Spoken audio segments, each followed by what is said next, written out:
እግዚአብሔር የተባረከ ይሁን። አሜን። ክብር ለኢየሱስ ይሁን። እግዚአብሔር በዚህ ወር በምህረቱ በሚል ስለ እግዚአብሔር ምህረት እየተናገረን ይገኛል። ባለፈው ሳምንት በነበረን ጉባኤ ስለ ምህረቱ ምንነት ጥቂት ነገሮችን እግዚአብሔር ተናግሮን ጸልየናል።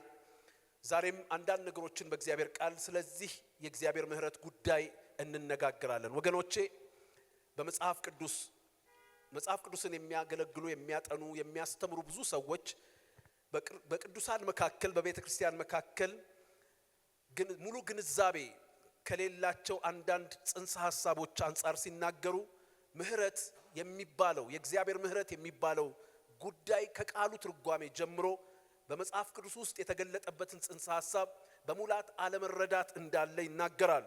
እግዚአብሔር መሐሪ ነው። ምህረት የእግዚአብሔር ምህረት ስንል መጽሐፍ ቅዱስ ምን እያለ እንደሆነ በእግዚአብሔር ቃል በጥልቀት ያላስተዋልንባቸው ብዙ ነገሮች አሉ። ለዚህም ይመስለኛል እግዚአብሔር ለእኛም ስለ ምህረቱ በቃሉ እውነት ሊናገረን የወደደው። እግዚአብሔር የተመሰገነ ይሁን። አሜን። መዝሙረ ዳዊት ምዕራፍ 33 ቁጥር 18 እነሆ የእግዚአብሔር ዓይኖች ወደሚፈሩት ናቸው በምህረቱም ወደሚታመኑ ይላል። የእግዚአብሔርን ዓይን ትኩረት የሚስበው በምህረቱ መታመን እንደሆነ በእግዚአብሔር ቃል አይተናል ባለፈው ሳምንት። በምህረቱ ለመታመን ደግሞ ስለ ምህረቱ ማወቅ አለብን። የእግዚአብሔር ምህረት ማለት ምንድነው? እንዲሁ በደምሳሳው እንዲሁ በእኛ ሐሳቤ ልክ የእግዚአብሔር ምህረት ማለት ይሄና ይሄ ነው ብለን በቁጠባ የምንናገረው ጉዳይ አይደለም። ጥልቅ ሐሳብ ጥልቅ ጉዳይ አክቹአሊ የእግዚአብሔር የማንነቱ መገለጥ ነው። ለሙሴ ዘጸአት 34 ላይ ክብርህን አሳየኝ ማንነትህን ግለጥልኝ ብሎ ዘጸአት 33 ላይ ሲጸልይ ዘጸአት 34 ላይ እግዚአብሔር ሲመልስለት እግዚአብሔርም በደመና ወረደ በሙሴም ፊት ደግሞ ስሙን አወጀ ይላል። ስሙን ሲያውጅ እንዲህ አለ፣ እግዚአብሔር መሐሪ ብሎ ነው ስሙን ያወጀው። የእግዚአብሔር መሐሪነት የእግዚአብሔር ምህረት የእግዚአብሔር መለኮታዊ ማንነት አውራ መገለጥ ነው። ክብር ለኢየሱስ ይሁን። በምህረቱ ዕውቀትና መረዳት ውስጥ ደግሞ ብዙ ነገር እንዳለ የእግዚአብሔር ቃል ይነግረናል። የሚገርማችሁ አንድ ሰው ሚካኤል ካርድ ይባላል፣ አገልጋይ ነው። በመጽሐፍ ቅዱስ ላይ ምህረት የሚባለው ቃል በዕብራይስጥ ሄሴድ ይባላል። ሄሴድ ስለሚባለው ቃል ብቻ አንድ ሙሉ መጽሐፍ ጽፏል። አንድ ሙሉ መጽሐፍ። ይሄ ቃል በጣም እንዲያውም መጽሐፉ ስም ራሱ ኢንኤክስፕሬሲብል የሚል ነው፣ የማይተነተነው የማይብራራው ነው። እና ስለ አንድ ቃል ነው የጻፈው፣ ስለ ሄሴድ፣ ስለ እግዚአብሔር ምህረት እና በእግዚአብሔር ምህረት ውስጥ ስላሉት እውነቶች፣ ስላሉት እሳቤዎች፣ ስላሉት መልካም ነገሮች ይቺ ቃል ይሄ የዕብራይስጥ ቃል በየትኛውም ቋንቋ ቢተረጎም ሊተረጎም እስከማይችል ድረስ በጣም ጥልቅ ሐሳብ እንዳለው ያስገነዘበበትን መጽሐፍ ነው የጻፈው። ጠቀም ያለ ቮልዩም ያለው ሰፊ መጽሐፍ ነው የጻፈው በዚህ ጉዳይ ላይ። ኦዲዮ ቡክ እንኳን ወደ 4 ሰዓት አካባቢ ነው መጽሐፉ ያለው። ይሄ ቃል በጣም ጥልቅ ቃል ነው። ይሄ ሄሴድ የሚለው እግዚአብሔር ምህረት የሚባለው ሐሳብ ጽንሰ ሐሳብ በጣም ጥልቅ የሆነ ጉዳይ ነው። እግዚአብሔር የተመሰገነ ይሁን። አሜን። እስቲ አሜን በሉ በደም። ኢየሱስ ያድናል። እና ይሄው ሰው ስለ ሄሴድ ስለ ምህረት ከሰጠው ጠቅለል ያለ ትርጓሜ እንዲህ ብሎ ያስቀምጠዋል። ምንም ነገር ልንጠብቅበት ወይም ልንጠይቀው መብት የሌለን አካል፣ በደንብ ስሙኝ፣ ምህረት ማለት አለ ምንም ነገር ልንጠብቅበት ወይም ልንጠይቀው መብት የሌለን አካል፣ ምንም ነገር ልንጠብቅበት ልንጠይቀው መብት የሌለን አካል ሁሉን እንዲሁ ሲሰጠን ማለት ነው። ምንም ነገር ልንጠብቅበት ልንጠይቀው መብት የሌለን አካል፣ ይሄን አድርግልኝ ይሄን ስጠኝ ልንለው መብት የሌለን አካል ሁሉን ነገር እንዲሁ ሲሰጠን ማለት ነው ምህረት ቃሉ ከገለጠው። አሜን። በመካከላችን ላላችሁ የእንግሊዝኛ ቋንቋ ተናጋሪዎች ምን አለ? when the person from whom we have a right to expect nothing, when the person from whom we have a right to expect nothing gives us everything. ክብር ለኢየሱስ ይሁን። ምንም ነገር ልንጠብቅበት ወይም ልንጠይቀው መብት የሌለን አካል ሁሉን ነገር እንዲሁ ሲሰጠን ከታየ ይሄ ምህረት ነው። እግዚአብሔር ይመስገን።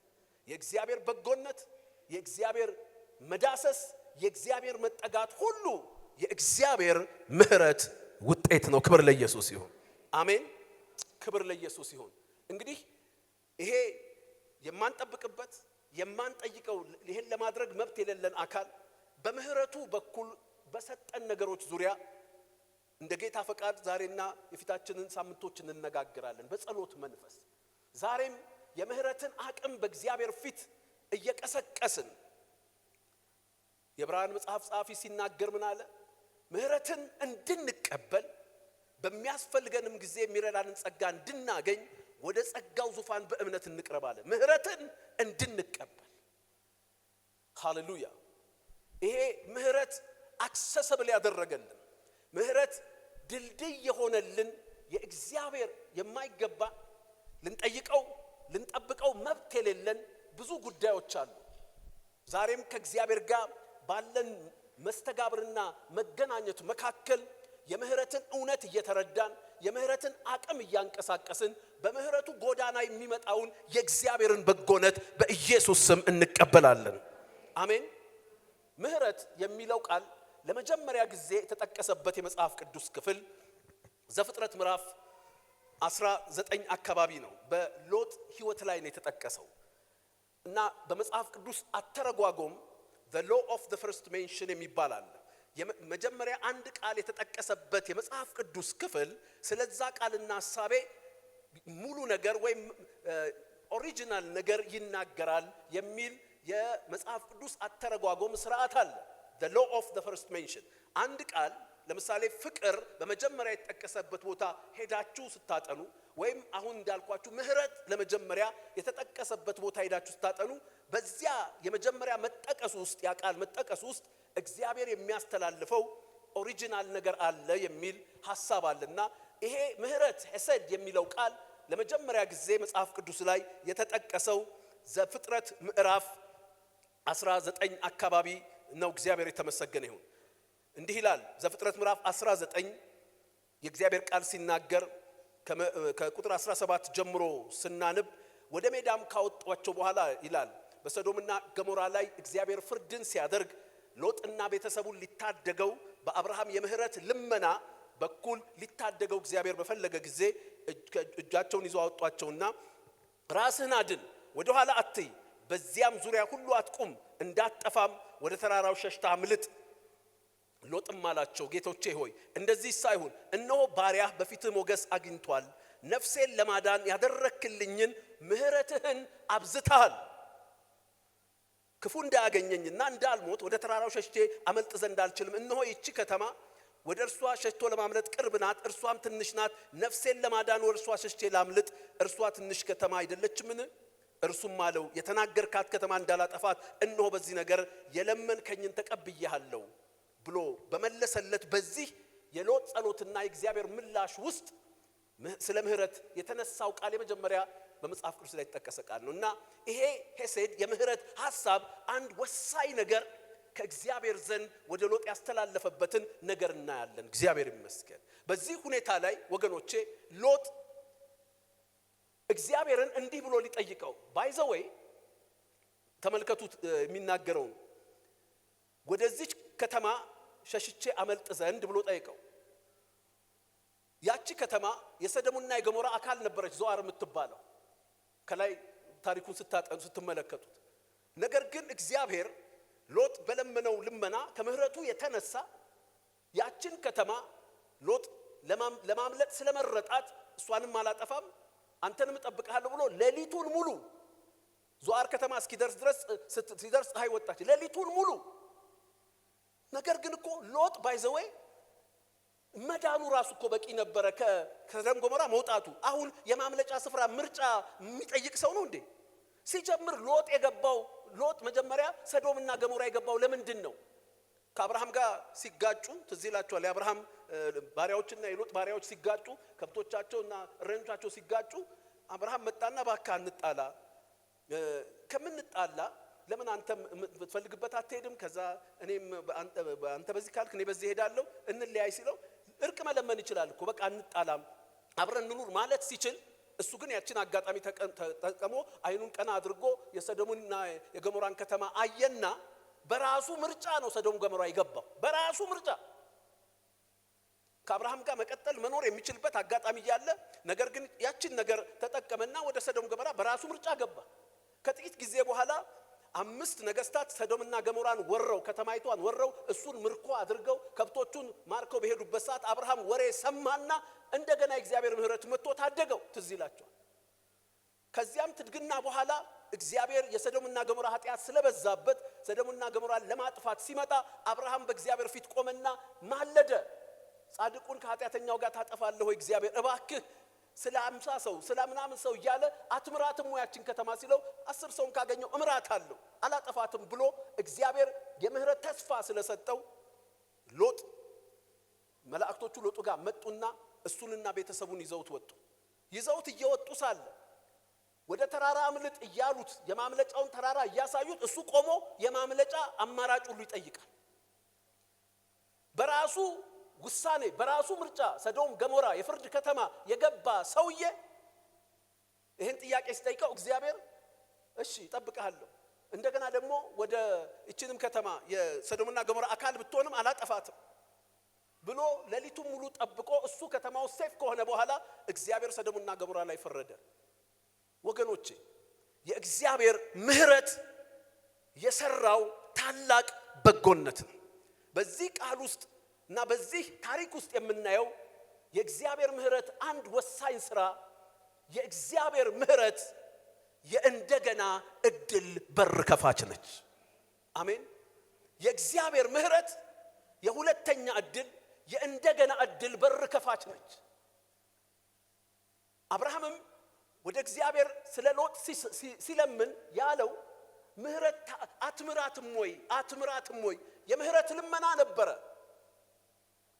እዚሁ የመጽሐፍ ቅዱስ ክፍል ላይ ምዕራፍ 14 ምዕራፍ 13 ስታነቡ ታገኙታላችሁ። አትምራትም ወይ ያ የምህረት ጥያቄና ጩኸት በሎጥ ህይወት ሲገለጥ ሲመጣ የተደጋገመ የትድግና እድል በተደጋገመ ሁኔታ ከሞት አፋፍ የማምለጥ እድል እግዚአብሔር እንደሰጠው እናያለን። ዛሬም በዚህም ቀን በእግዚአብሔር ፊት የምንጸልየው የምህረትን አቅም የምህረትን ስጦታ የምናቀጣጥልበት የጸሎት አቅጣጫችን የእንደገና እድል እንዲሆንልን ነው። ክብር ለኢየሱስ ይሁን።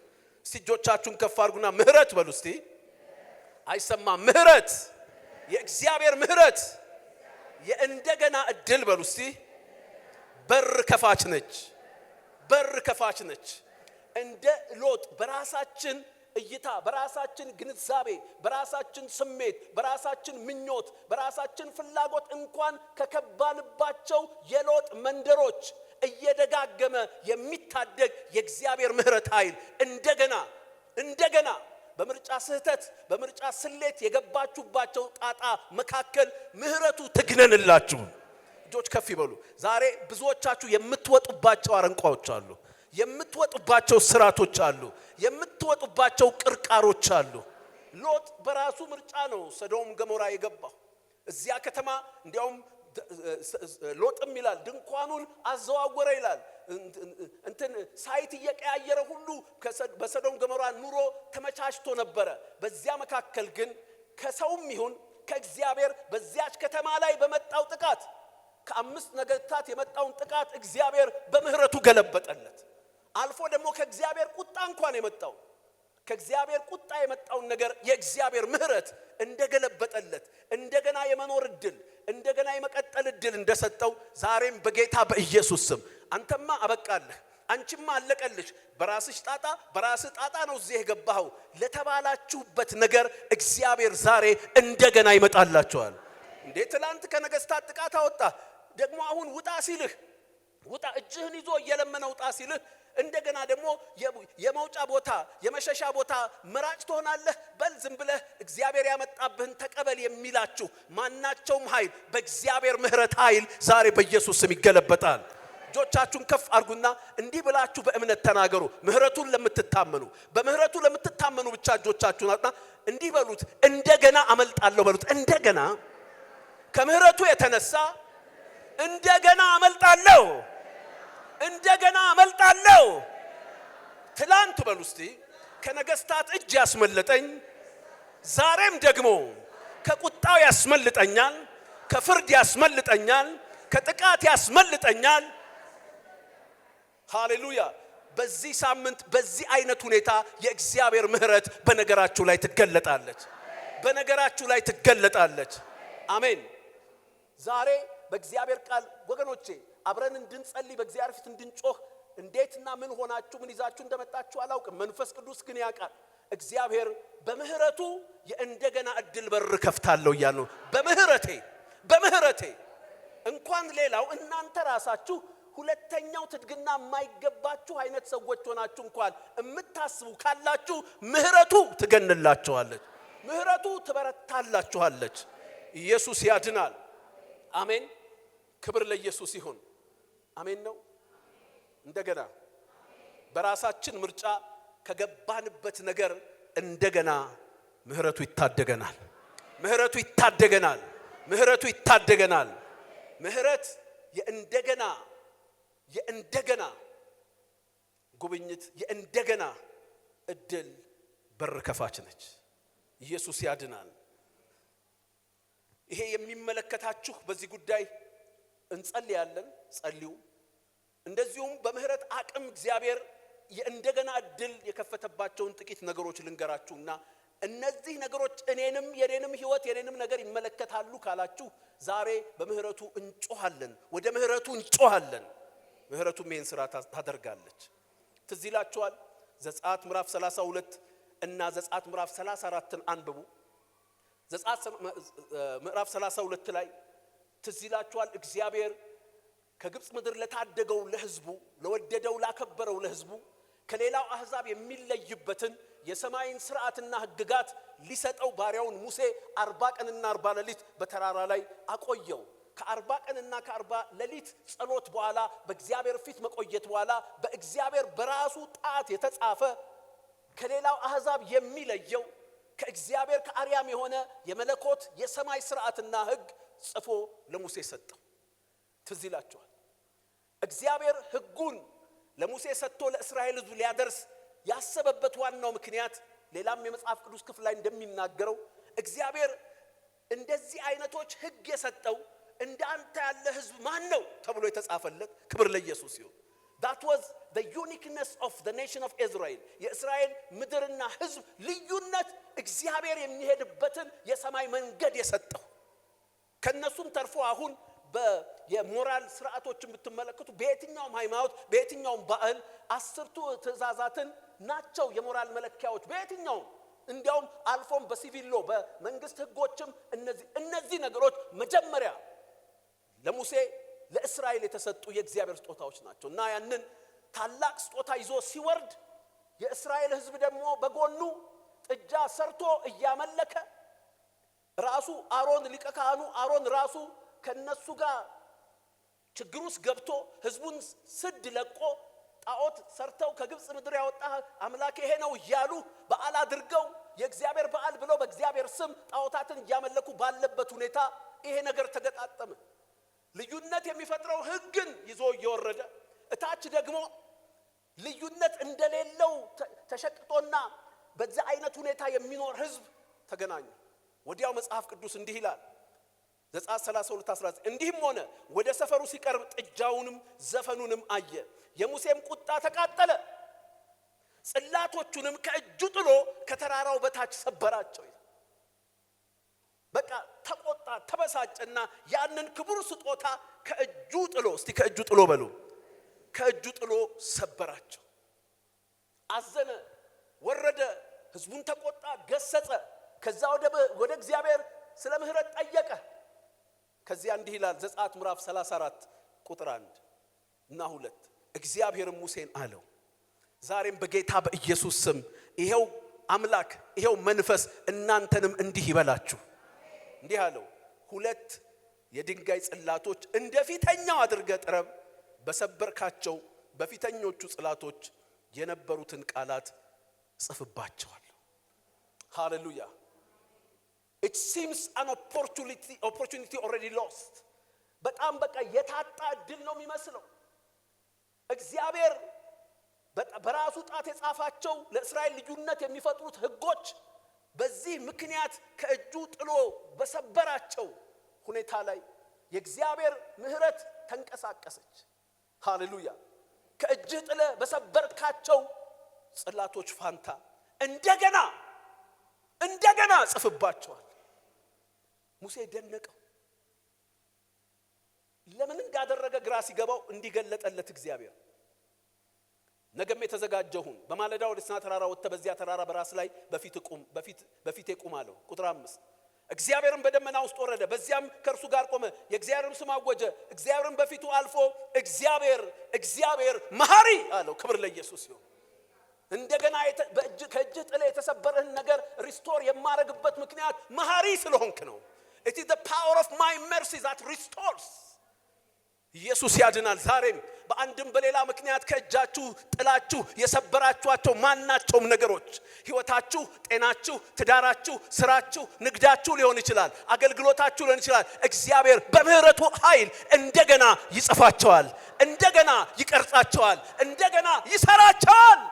እጆች ከፍ ይበሉ ወገኖቼ። መንፈስ ቅዱስ ስራ እየሰራ ነው። ከእጃችሁ ጥላችሁ የሰበራችኋቸው ብዙ ነገሮች አሉ። ከአንድም ከሌላም በአንድም ሙሴ ከእጁ ጥሎ ወገኖቼ ያን የከበረ ነገር እንዴ አንድ ተራ ጸሐፊ ተራ የታወቀ ጸሐፊ የጻፈው መጽሐፍ የሳለው ስዕል እንዴት ስንት እንደሚገመት ሰው እንዴት እንደሚረባረብበት ተመልከቱ። ልዑል እግዚአብሔር የሰማይና የምድር ፈጣሪ ከዋክብትን በጣቶቹ የሰራ በዛችሁ ጣት የጻፋትን ነገር የእግዚአብሔርን ጽሕፈት ሃሌሉያ እንዲህ በቀላሉ ሊሰብረው አይችልም ነበር። ግን ከእጁ ጥሎ ሰበራቸው። he was so provoked። ምን ነው ቀስቅሶ ምን ነው ገፋፍቶ ምንድነው እንዲህና እንዲህ አድርጎ ከእጃችሁ የከበሩ ነገሮችን ጥላችሁ የሰበራችኋቸው። እግዚአብሔር ግን መሐሪ ስለሆነ እግዚአብሔር መሐሪ ዛሬ በጌታ በኢየሱስ ስም ይሄ ወር ሳያልቅ ከእጃችሁ ጥላችሁ የሰበራችኋቸው ነገሮች እንደገና እግዚአብሔር በምህረቱ አቅም ሪስቶር ያደርጋቸዋል። እጆቻችሁን ከፍ አድርጉና እግዚአብሔር ይሰራቸዋል፣ እግዚአብሔር ይቀርጻቸዋል፣ እግዚአብሔር ይጽፋቸዋል፣ እግዚአብሔር ያስተካክላቸዋል፣ እግዚአብሔር ይጠግናቸዋል በኢየሱስ አሜን። እስቲ አሜን በሉ። በደም ንገሩልኝ ጎናችሁ ላለው ሰው ከእጅህ ጥለህ የሰበርካቸው ነገሮች የተሰብሩብህ ነገሮች እግዚአብሔር በምህረቱ አቅም እንደገና ይሰራቸዋል። እና ሙሴ ማመን አቃተው። ሙሴ ማመን እንደገና ጽፋለሁ አምጣለሁ። ተቆጥቷል። ምድር ተከፍታ በኃጢአተኞቹን ውጣለች። ሙሴ ከብስጭቱ የተነሳ ድንጋዮቹን ፈጭቶ ያንን የወርቁን ፈጭቶ አጠጥቷቸዋል እኮ። በጣም የእግዚአብሔር ቁጣ ግሏል፣ የሙሴ ቁጣ ግሏል። ነገር ግን እግዚአብሔር ለዘላለም አይቆጣም። እግዚአብሔር እስከ መጨረሻው አይቆጣም። እግዚአብሔር ምህረቱን ከጠየቃችሁ ከእጃችሁ ጥላችሁ የተሰበሩ ነገሮች የምህረቱ አቅም እንደገና ሪስቶር ያደርጋቸዋል።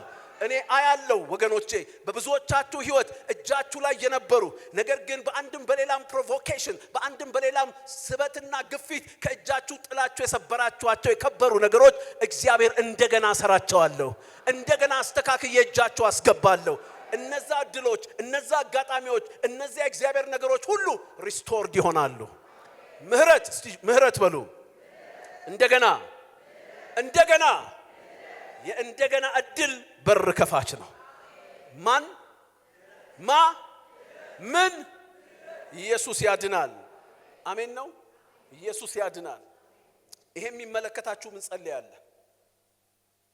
ሌላውን ልንገራችሁ። የእግዚአብሔር ምህረት የሌላ የእንደገና እድል ከፋች ሆነችበትን ዮሐንስ ወንጌል ምዕራፍ 20 ጌታ ኢየሱስ ክርስቶስ ከሙታን ከተነሳ በኋላ ለደቀ መዛሙርቱ ተሰብስበው በነበሩበት ተገለጠ። ያም ቀን እርሱም ከሳምንቱ ፊተኛው በመሸ ጊዜ ይላል 20:19 ጀምሮ ደቀ መዛሙርቱ ተሰብስበው በነበሩበት አይሁድን ስለፈሩ ደጆች ተዘግተው ሳሉ ኢየሱስ መጣ፣ በመካከላቸውም ቆሞ ሰላም ለእናንተ ይሁን አላቸው። ይህንም ብሎ እጁንም ጎኑንም አሳያቸው። ደቀ መዛሙርቱም ጌታን ባዩ ጊዜ ደስ አላቸው። ቁጥር 22 ይህንም ብሎ እልፍ አለባቸው፣ መንፈስ ቅዱስን ተቀበሉ። ነገር ግን ከ12ቱ አንዱ ዲዲሞስ የሚሉት ቶማስ ኢየሱስ በመጣ ጊዜ ከእርሱ ጋር አልነበረም፣ ከነርሱ ጋር አልነበረም። he lost the opportunity of the manifestation of the risen Christ። ከሙታን የተነሳውን ኢየሱስን የማየት እድል አመለጠው። እዚያው ላይ እኮ ጎኑን አሳይቷቸዋል፣ እጁን አሳይቷቸዋል፣ ባርኳቸዋል። ሃሌሉያ ሰላም ለእናንተ ይሁን ብሏቸዋል። he lost all this experience። እነዚህን የትንሣኤውን ጌታ የመጀመሪያ መገለጥ አጣ። ሃሌሉያ። ከዚያ እንዲህ ይላል እግዚአብሔር ቃል ቁጥር 25 ሌሎቹም ደቀ መዛሙርት ጌታን አይተነዋል አሉት። እርሱ ግን የችንካሩን ምልክት በእጆቹም ካላየው ምልክት በእጆቹ ካላየው ጣቱንም በችንካሩ ምልክት ጣቴንም በችንካሩ ምልክት ካላገባው እጄንም በጎኑ ካላገባው አላምንም አላቸው። ሃሌሉያ። አለመገኘት ብቻ እኮ አይደለም፣ ተፈታታኝ ግትር ስሜት ያዘ። እውነት ብሎ ደንገጥ አይልም እንዴ? ውይ አመለጠኝ። እውነት አያችሁት? ጎኑን መካከላችሁ ነበረ፣ እጁን አሳያችሁ ብሎ ጌታ ሆይ ማለት ሲኖርበት እንዲያውም አለ ቅዠት አስመስሎ እኔ እንዲያውም ካላየው ካልነካው ምናምን አላምንም። አሁን ገደል ግባ አይባልም እንዲህ አይነት ሰው በጥሩ ቋንቋ ማለት ነው፣ በጣም በሳሳ ቋንቋ። አንዳንዶቻችሁ ደነገጣችሁ። ከዛ በላይ ይገባዋል ሰውዬ፣ ከዚህ በላይ መባል ይገባዋል። ነገር ግን ተመልከቱ፣ ከ8 ቀን በኋላ ደቀ መዛሙርቱ ደግሞ በውስጥ ነበሩ፣ ቶማስም ከነርሱ ጋር ነበረ። ደጆቹ ተዘግተው ሳሉ ኢየሱስ መጣ፣ በመካከላቸው ቆሞ ሰላም ለእናንተ ይሁን አላቸው። ከዚያም በኋላ ቶማስን አሁን ምን ማለት ነው? ቶማስን ጣትህን ወደዚህ አምጣና እጆቼን እይ፣ እጅህንም አምጣና በጎኔ አግባው፣ ያመንክ እንጂ ያላመንክ አትሁን። ያለመኖር አንድ ስህተት ነው።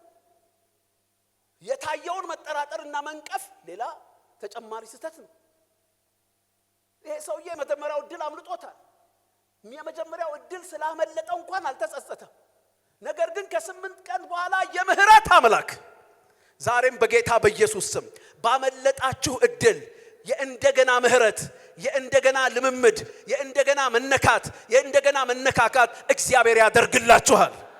አመለጠኛ ነገር ባላችሁት በእግዚአብሔር ነገር ባመለጧችሁ እድሎች፣ መለኮታዊ እድሎች፣ የህይወት እድሎች፣ የሥራ እድሎች፣ የኑሮ እድሎች እግዚአብሔር በምህረቱ እንደገና ከ8 ቀን በኋላ ይመጣል። እጆቻችሁን ከፍ አድርጉና ባመለጡኝ እድሎች በሉ እስቲ። እኔ አልተሰማኝም። ታምናላችሁ አይደል? የእግዚአብሔርን ቃል ስንቶቻችሁ ታምናላችሁ? ሃሌሉያ። ቶማስ እድል አምልጦታል። ድጋሚ እድሉ እንዲፈጠርለት የሚችልም አቲቲዩድ አልነበረውም። ያመለጠውን እድል እንዳመለጠው እንኳን ለመገንዘብ አቅቶት ጭራሽ እድሉን ባገኙት ዙሪያ ጥርጣሬን፣ ንቀትን የሚፈጥር ንግግር ነው። እኔ ቅዠት ነው እያላችሁ ነው። በአጭር ቃል ቅዠት ነው። ዝም ብላችሁ ቀባጥራችሁ ነው እንጂ ነክታችሁታል፣ አይታችሁታል ምናምን ቅብጥርጥር እኮ ነው ያደረገው። በእነሱ ውስጥ የተገለጠውን የእግዚአብሔርን ነገር ያን እድል ማናናቅ ነው የጀመረው። ግን የምህረቱን ጥልቀት ተመልከቱ፣ የምህረቱን ጉልበት ተመልከቱ። ከ8 ቀን በኋላ እንደገና መጣ። ለዚያውም ቶማስ እንዳለ ጠብቆ። ዝም ብሎ የሚንቀዠቀዥ ሰው ነው መሰለኝ መጠቀሱ ራሱ ወንጌል ላይ ቶማስም አብሯቸው ነበር ማለቱ ብዙ ጊዜ አይኖርም። ብዙ ጉዳይ ያለው ቀጠሮ አለው ምናምን የሆነ ነገር ያለው ይመስለኛል። ጠብቆ ግን ቶማስ የሚገኝበት ቀን ጠበቀና መጣና ሰላም ለእናንተ ይሁን ካለ በኋላ አቴንሽን ነው ተሰማሳ ዞረ። በዚህ ሳምንት ሃሌሉያ ትንሽ የአጋጣሚ መስኮት እየተጠቀመ ጌታ ወደ እናንተ ይመጣል። በጥርጥር የተናገራችሁትን፣ በንቀት የተናገራችሁትን ሁሉ ምህረቱ ገለል እያደረገ ና ከኔ ጋር እኔን ማየት፣ እኔን መንካት፣ ከኔ መነካካት ወደሃል አይደል? ና ንካ፣ ያመንክ እንጂ ያላመንክ አትሁን አለው። ሃሌሉያ። ተመልከቱ። ከዚያም በኋላ ቶማስ ጣትህን ወደዚህ አምጣ፣ እጆቼን እይ፣ እጅህንም አምጣ፣ በእኔም አግባ፣ ያመንክ እንጂ ያላመንክ አትሁን አለው። ቶማስም ጌታዬ አምላኬ ብሎ መለሰለት። ሄዶም አልነካው፣ ሄዶም አልዳሰሰው። that was enough። ሃሌሉያ። ዛሬም በጌታ በኢየሱስ ስም ባመለጣችሁ እድል እየተጸጸታችሁ ያላችሁ የምህረት አምላክ፣ የምህረት አቅም፣ የምህረት ጉልበት እድልን ይመልሳል። ንገሩልኝ ጎናችሁ ላለ ሰው እድል ይመለሳል። ያመለጠህ እድል አምልጦ ነበር፣ አልነበርክም ነበር፣ እንዲያውም እድሉን ያገኙትን ነቃቅፈ ነበር፣ ይመለሳል። አንተ ጋር ይመጣል ጌታ። አንተ ጋር ይመጣል። እንደገና ይመጣል። እንደገና ይመጣል። እንደገና ይመጣል። እንደገና ይመጣል። እንደገና ይመጣል። ሃሌሉያ! ክብር ለኢየሱስ ይሁን። ኢየሱስ ያድናል።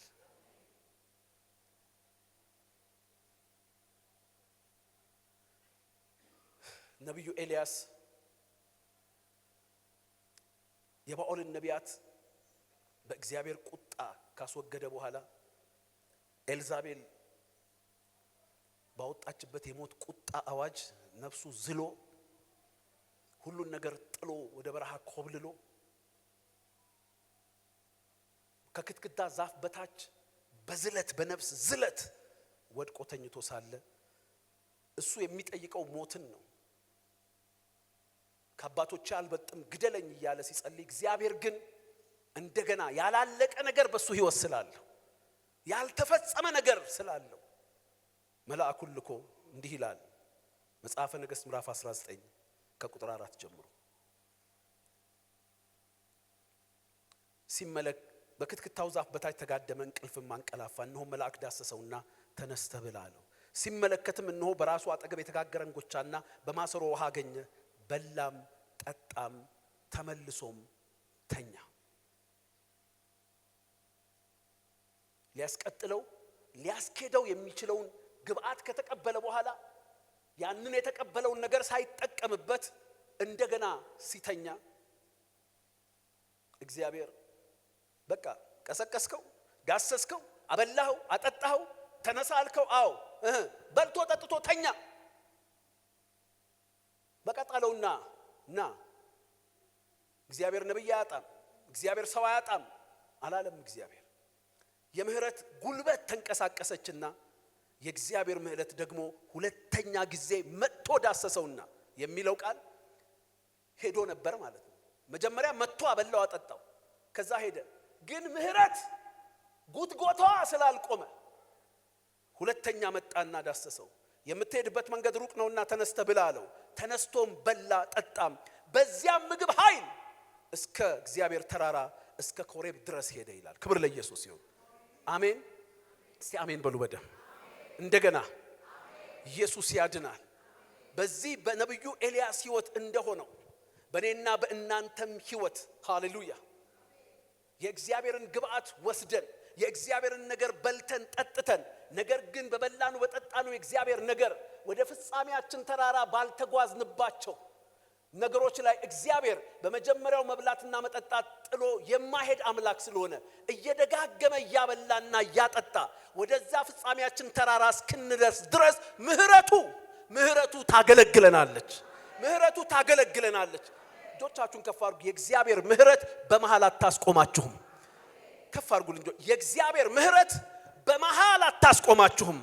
በእናንተ ያለው ነገር ሳያልቅ ሳይፈጸም ሳይጨረስ በመሃል አታስቆማችሁም። እየበላችሁ ብትጠጡ እንኳን እየቀሰቀሰች እያበላች እስከ እግዚአብሔር ወገኖቼ የኤልያስ ዴስቲኒ ክፉ ነቢያትን ማጥፋት አልነበረም። የኤልያስ ዴስቲኒ የኤልያስ ፍጻሜ ሃሌሉያ ራሱን መተካት ነገስታትን መቀባት ነበረ።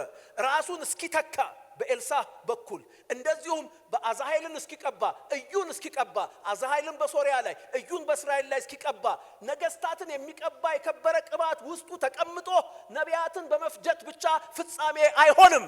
የእግዚአብሔር ምህረት እየጎተጎተች እዚያ ተራራ እዚያ ከፍታ ላይ አደረሰችው። የእናንተም ሕይወት መሃል አይቆምም። እጆች ከፍ ይበሉ። ምህረት ስላለ አንተ እንኳን በልተ ጠጥተ ግብአቱን ሳትጠቀምበት እንኳን ብትቀር እግዚአብሔር እየቀሰቀሰ ሐዋርያት ሥራ ምዕራፍ 12 ላይ ጴጥሮስን ተመልከቱት። ስለ ቤተ ክርስቲያን ስለሱ ይጸለይ ነበር። ሄሮድስ ሊገለው በንጋታው ሊገለው ታስሯል። ነገር ግን አንቀላፍቶ ተኝቷል። እግዚአብሔር መጣ፣ ብርሃን በራ። የእግዚአብሔር ቃል እንደሚናገር መልአኩ መጣ፣ ብርሃን በራ። እሱ ግን በብርሃኑ መካከል በመገለጡ መካከል በእግዚአብሔር መከኘት መካከል ተኝቶ ነበር። ምህረት ግን እምቢ ስላለች ጎኑን መጥቶ አነቃው። ዛሬ ጎንህንም ይሁን ወገብህን ብሎ ያነቃሃል እንጂ መሃል ላይ አትቀርም። ምህረት ትሟገታለች። እጆቻችሁን ከፍ አድርጉና መሃል አልቀርም በሏ። እኔ አልተሰማኝም። መሃል አልቀርም ወገኖቼ ያለፈውን ገድል ታሪክ እያወራችሁ ብቻ አትቀሩም። እግዚአብሔር ያሰበላችሁ የፍጻሜ ተራራ ላይ ትሄዳላችሁ። ኤልያስ ተራራው ላይ ተገኘ፣ ከእግዚአብሔር ተነጋገረ፣ ተገናኘ። እግዚአብሔር አዘዘው፣ በመጣህበት መንገድ በደማስቆ ተመልሰህ ሂድ። ሽሽም አላለው፣ ተመልሰህ ሂድ ወደዛው። ሃሌሉያ። ኤልዛቤል ወዳለችበት ከተማ ተመልሰህ ሂድ። በዚያም በእስራኤል ላይ ንጉሥ እንዲሆን ኢዩን ቅባው፣ በሶርያ ላይ ንጉሥ እንዲሆን አዛሄልን ቅባው፣ በፋንታም ነብይ እንዲሆን ኤልሳህን ቅባው ብሎ ቅባት አሸክሙ። ሃሌሉያ። ትውልድ የሚያስነሳ ነገስታትን የሚያስነሳ ኔሽንን ሽፍት የሚያደርግ ዴስቲኒ አሸክሞ እንደላከው የእናንተ ነገር መሃል አይቀርም። የእናንተ ነገር ከእናንተ መዛል የተነሳ ከእናንተ መሰልቸት ከእናንተ ማለመጠቀም የተነሳ እንዳትቆሙ ምህረት ደጋግማ እየቀሰቀሰች ትመግባችኋለች። እጆች ከፍ ይበሉ፣ እጆች ከፍ ይበሉና ተናገሩ። አልቆምም በሉ። አልቆምም፣ መሃል አልቆምም፣ ፍጻሜ ጋር ሳልደርስ አልቆምም። ምህረት እንደገና የመጓዝ እድል ትከፍትላችኋለች። እንደገና ወደ ፍጻሜያችሁ፣ እንደገና ወደ ታየላችሁ ከፍታ። ሃሌሉያ። ኢየሱስ ያድናል። አሜን፣ አሜን ነው። ስለዚህ እንጩህ። ምህረት የእንደገና እድል በር ከፋች ነች። ንገርልኝ ጎን ላለው ሰው ምህረት በለው። ምህረት የእንደገና እድል በር ከፋች ነች። ምህረት ይሄን ለማድረግ የመጠበቅም የመጠየቅም መብት የለህም። እንደገና እድል ስጠኝ ማለት መብትም የለንም። ምህረት ግን በራሷ አሜን፣ አሜን በሉ ሲበደም እንዴ የመጠበቅ መብት ከሌለኝ እንዴት ምህረት ለኔ ትንቀሳቀሳለች ካላችሁ፣ ሃሌሉያ። አንደኛ ጴጥሮስ ምዕራፍ 2 ቁጥር 10 የእግዚአብሔር ቃል እንዲህ ይላል፣ እናንተ ቀድሞ ወገን አልነበራችሁም፣ አሁን ግን የእግዚአብሔር ወገን ናችሁ በክርስቶስ። እናንተ ምህረት ያገኛችሁ አልነበራችሁም፣ አሁን ግን ምህረት አግኝታችኋል። mercy is available to those who believe in Christ። በክርስቶስ ለሚያምኑት የምህረት አቅም የምህረት ካፒታል available። አሜን። ማረኝ ብሎ መጮህ ሁለተኛ ድልስተኛ አይደለም ጥያቄያችን። ምህረት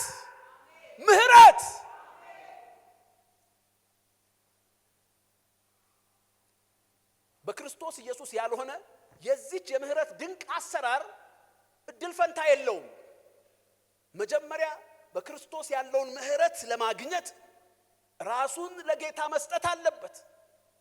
የመዳን መንገድ ኢየሱስ ብቻ እንደሆነ፣ የመስቀሉ ሥራ የብቸኛው የመዳን መንገድ እንደሆነ፣ በመስቀል ላይም የሚያደርጉትን አያውቁምና ይቅር በላቸው የሚለውን የምህረትን አዋጅ ሰምተው የተቀበሉ የምህረት አቬሌቢሊቲ አላቸው።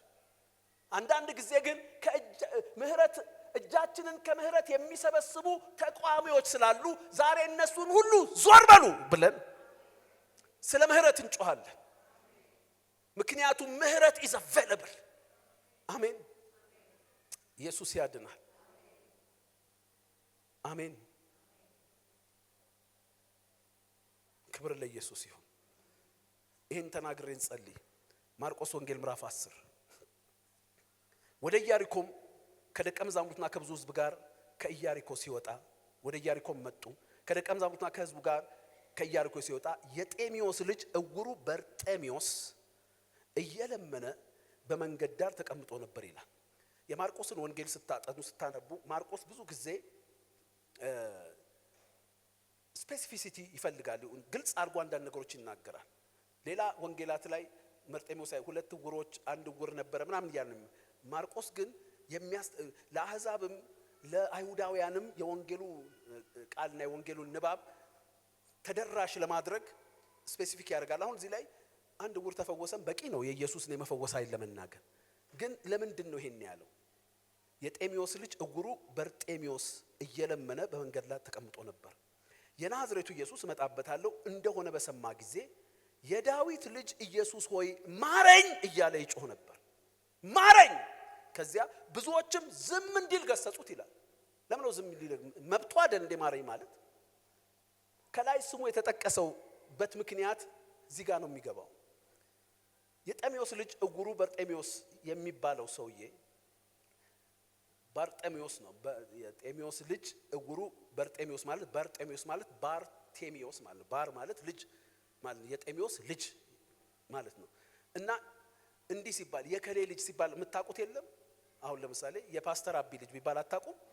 ታውቃላችሁ አይደል? የጤሚዎስ ልጅ ሲባል ዝም ብሎ አይደለም ስም የጠቀሰው ማን እንደሆነ ጤሚዎስ ልጁ ቤርጤሚዎስ ማን እንደሆነ ለምን እውር እንደሆነ በማህበረሰቡ መካከል የታወቀ ነገር አለ። በዚያ ዘመን አንዳንድ የሰዎች ችግሮች ከኃጢአታቸው ከውድቀታቸው ጋር የተያዙ እንደሆነ ታውቃላችሁ። ከእናቱ ማህፀን እውር ሆኖ የተወለደውን ሰውዬ ኢየሱስ ጋር መጥተው ምንድነው ያሉት? ይሄ ሰው እውር ሆኖ እንዲወለድ ኃጢአት የሰራው ማን ነው? እሱ ነው ቤተሰቦቹ ማለት ኤቭሪ ዲፈርሚቲ ከሆነ ችግር ጋር ይያዛልና በርጤሚዎስ ምህረት የመለመን መብት የሌለው ሰው ጌታ ኢየሱስ እንዲፈውሰው መብት የሌለው ሰው እንደሆነ ስለሚያውቁ ነው። አንተ ደግሞ አንተ አሁን ምን አይነት ነገር ነው? ምንድነው ያሉት? ብዙዎች ዝም እንዲል ገሰጹት። እንዴ ለማኝ ሲለምን ይገሰጻል እንዴ? አይገሰጽም። ለምንድን ነው ጠቅሶታል? ጤሚዎስ የሚባለውን ሰውዬ። ጤሚዎስ ማለት ባይዘወይ የከበረ ማለት ነው በግሪኩ። ሁለቱ የዕብራይስጥና የግሪክ ቃል አጣምሮ ነው ማርቆስ የተናገረው። ባር ማለት ልጅ የሚለው የዕብራይስጥ ቃል ነው። ቴሚዎስ ማለት የግሪክ ቃል ነው። ሁሉም እንዲገባቸው ነው። ግን በዕብራይስጡ ደግሞ ቴሚ ማለት ንጹህ ያልሆነ የተዋረደ ማለት ነው። እና እንደ ዘይቤያዊ አነጋገር ነው። የከበረው አይነት ገባቸው። የከበረው ልጅ ማለት እንደ ለበጣዊ አነጋገር ነው የበርጤሚዎስ የሚለው ቃል። እና የማይገባው ነው ይታወቃል። ለምን እንዲህ እንደሆነ ለምን እውር እንደሆነ ይታወቃል። ዝም በል ብለው የገሰጹት። የምህረቱን ጩኸት ግን ማረኝ እያለ አብዝቶ ጮኸ። ኢየሱስም ቆመና ጥሩት አለ። ሃሌሉያ! እስቲ አሜን በሉ በደም። ዛሬም እናንተ የምህረት ጩኸት እንዳትጮሁ ምን ነገሮች ናቸው ዝም በሉ እያሉ የሚገስጿችሁ? ህሊናችሁ ነው?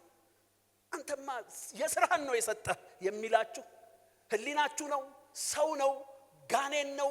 መናፍስት ናቸው? ሁኔታዎች ናቸው? ምንድነው?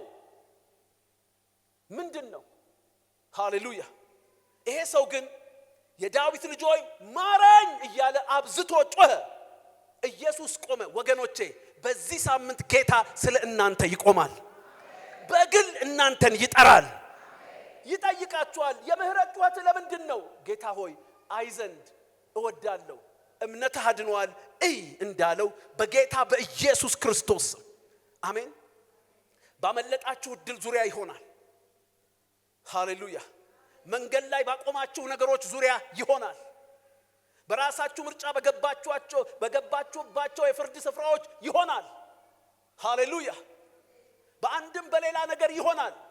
በምህረት ስትጮሁ ለምህረት ስትጮሁ ኢየሱስ ክርስቶስ ስለ እናንተ ይቆማል፣ ይጣራል፣ ይጠራችኋል፣ ይቀርባችኋል፣ ያቀርባችኋል፣ ነገሮቻችሁን ይፈታል። አሜን በሉ። ሲበደም እጆቻችሁን ከፍ አድርጉና ጌታ ሆይ በሉት። እጮሃለሁ በሉት። እጮሃለሁ። ስንቶቻችሁ ተዘጋጅታችኋል ለምህረት ለመጮህ? በእግሮቻችን እንቆማለን። ስለ ምህረት ለመጮህ የተዘጋጀ ሰው ብቻ በእግሩ ይቆማል።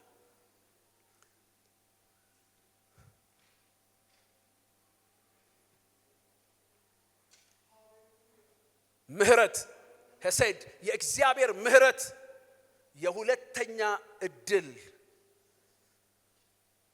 መክፈቻ ቁልፍ ናት።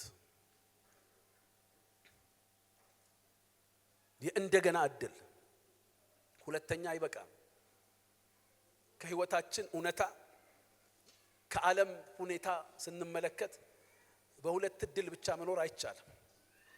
የተደጋገመ እድል ካላገኘን የኛም የህይወት እውነታ የዓለምም ሁኔታ የሚረዳን አይደለም ወይ? እሺ እግዚአብሔር ሁለት እድል ብቻ ቢሰጣችሁ በሁለት እድል መኖር ትችላላችሁ ዘመናችሁን? የሚችል ያሳየኝ። በጣም ጎበዝ የሆነ ሰው ሁለት እድል ይበቃኛል። ሁለት እድል አናዘር ቻንስስ የእንደገና እድል የሁል ጊዜ እድል ያን ፋሲሊቴት የሚያደርገው የእግዚአብሔር ምህረት ነው። አሜን። እጆቻችሁን ከፍ አድርጉ።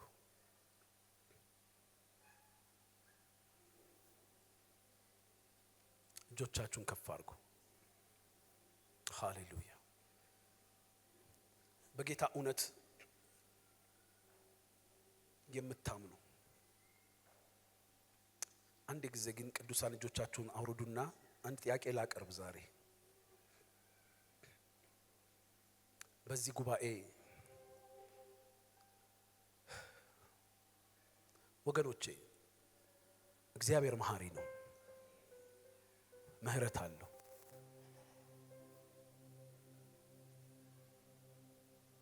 ሕይወት አለ ምህረት ግብአት ልኖራት የማትችል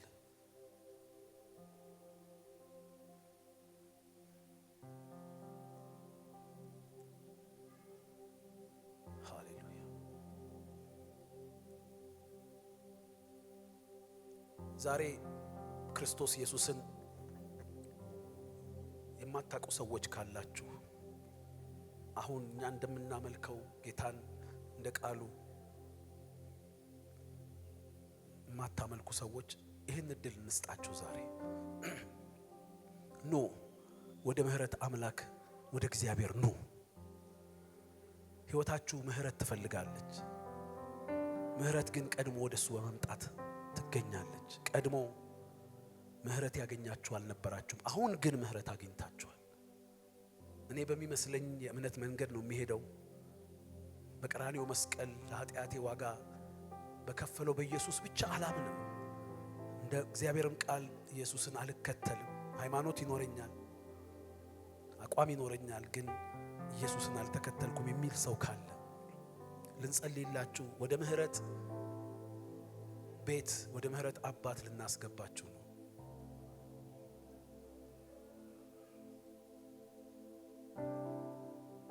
ክርስትና የሃይማኖት ለውጥ አይደለም።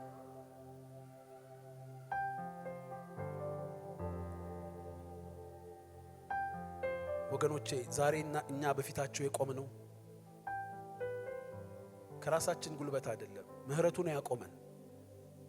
እንዲህ አይነት ሰው ካለ የመጨረሻ እድል እሰጣለሁ። የምህረት አምላክን መጠጋት ሕይወት እንዴት እንደሚቀል ተስፋ እንዴት እንደሚደምቅ ልነግራችሁ አልችልም። አሁን ቅዱሳን እጆቻችሁን ከፍ አድርጉና ከኔ ጋር እንጸልያለን። እኔ በልቤ ይዤ የመጣሁት መልእክት ይሄ ነው ወገኖቼ። ምህረት የእንደገና እድል በር ከፋች ነች። በራሴው ምርጫ ነው የፍርድ ከተማ የገባሁት። ዛሬ ያለሁበት ኑሮ ሕይወት የራሴ ምርጫ ነው። በእግዚአብሔር አይን ሳይሆን በራሴ አይን አይቼ ነው። ይበለኝ ይበልህ እየተባላችሁ ያላችሁ እንደ በርጤሜዎስ አብዝታችሁም ለምህረት ጩኹ። እጆች ከፍ ይበሉ። እግዚአብሔር በራሳችን ምርጫ እንኳን ከገባንበት ነገር የሚያወጣ አምላክ ነው። ምህረቱ በአንድም በሌላም ምክንያት ከእጃችሁ ጥላችሁ የሰበራችኋቸው ነገሮች ጥዬ ሰብሬያቸዋለሁ፣ ጥሬ ሰብሬያቸዋለሁ፣ አበላሽቻቸዋለሁ። ትዳሬን ጥዬ ሰብሬያለሁ፣ ጤናዬን ጥዬ ሰብሬያለሁ፣ አገልግሎቴን ጥዬ ሰብሬያለሁ፣ ስራዬን ንግዴን ጥዬ ሰብሬያለሁ ያላችሁ እግዚአብሔር እንደገና አምላክ ነው። ምህረቱ ነገርን ታድሳለች። እጆቻችሁን ከፍ አድርጉና ጩኹ። አሁን ኬዙ የሚመለከታችሁ አንዱ ሁለቱ ሶስቱ አራቱ የሚመለከታችሁ ኬዝ ላይ በምህረት ጩኹ። በቃ አሁን የኔ ጸሎት አይደለም ጉዳዩ፣ የእናንተ የምህረት ጩኸት። የዳዊት ልጅ ሆይ ማረን በሉት። ምህረት ምህረት ምህረት ምህረት።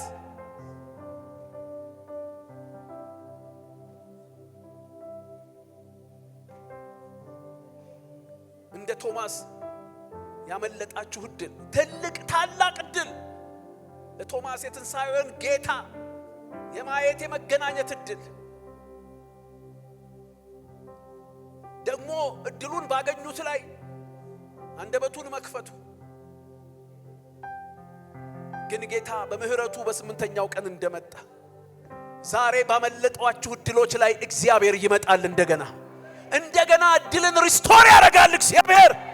ጩኹ፣ ምህረት በሉት። ምህረት ምህረት ምህረት ምህረት ምህረት። አመለጠሽ አልነበርሽም እኮ። ጌታ አለፈሽ እኮ አልነበርሽም እኮ። ነገሩ አለፈህ እኮ አልነበርክም እኮ። በዛ ላይ ደግሞ እንዳመለጠው ሰው አይደለም አክት የምታረገው። አሮጋንት ሆነሃል፣ አይገባህም የሚላችሁን ነገር አልፋችሁ ምህረት ብላችሁ ጩሁ። ቶማስ እኔስ ደቀ መዛሙርቱ አይደለው? እኔ 3 ዓመት ተኩል አልተከተልኩም በሚል አይደለም የጠየቀው። ምህረት ምህረት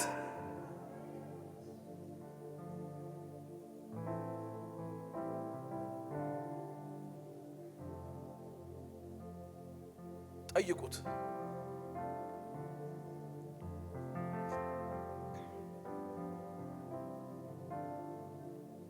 ጌታ የሰጣችሁን ነገር ባለመጠቀም በመንገድ የቀራችሁ፣ እየበላችሁ የጠጣችሁ የተኛችሁ፣ እግዚአብሔር በእናንተ ያለውን ሙሉ ነገር ሳትቀበሉ መሃል ላይ የቆማችሁ፣ ትላንት አብልቻ አጠጥቼዋለሁ ስለዚህ ተኝቶበታል የራሱ ጉዳይ አይልም እግዚአብሔር። ምህረት ትመጣለች። ፍጻሜያችሁ ጋር እስክትደርሱ ድረስ እየቀሰቀሰች ታበላችኋለች።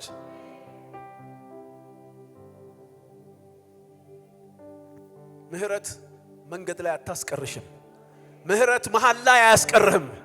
ምህረት ይገፋሃል፣ ይጎተጉታል፣ ይስብሃል እዚያ ተራራ እስክትደርስ ድረስ፣ ጽዮን እስክትደርስ ድረስ።